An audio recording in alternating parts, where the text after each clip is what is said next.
Keshod police સ્ટેશનના મેદાનમાં દર વર્ષની માફક આ વર્ષે પણ નવરાત્રિની મહોત્સવ ઉજવણી પ્રસંગે ભવ્ય પ્રાચીન ગરબીનું આયોજન કરવામાં આવી રહ્યું છે, જેમાં મોટી સંખ્યામાં બાળાઓ રાસ ગરબામાં ભાગ લઈ રહી છે।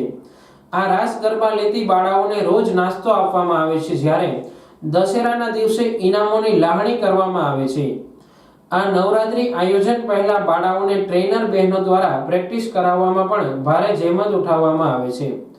ચાલુ વર્ષે નવરાત્રીના બીજા નોરતે બાળાઓ દ્વારા સંગીત ગાયક વૃંદના સથવારે કૃષ્ણ રાધાનો રાસ લીધો અને મોટી બાળાઓએ માથે ગરબો લઈ માતાજીના રાસ લીધા હતા, જ્યારે જૂથળના યુવાનો દ્વારા શરણાઈ અને ઢોલના તાલે મણિયારો રાસ યોજાતા ગરબી પરિસર અને બાજુમાં પસાર થતા રોડ પરના મણિયારો રાસ જોવા મોટી સંખ્યામાં દર્શકોની ભીડ ઉમટી પડી હતી।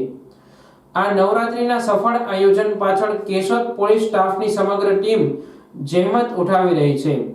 આ તકે ડીવાયએસપી બીસી ઠક્કર, પીઆઈ પીએ જાદવ, રાધિકા જ્વેલર્સવાળા દિલીપભાઈ સોની, દુબઈથી ધકાન જ્વેલર્સવાળા રમેશભાઈ ધકાન, રમેશભાઈ બામરોટિયાના પ્રતિનિધિ સહિતના દાતાઓ ઉપસ્થિત રહ્યા હતા।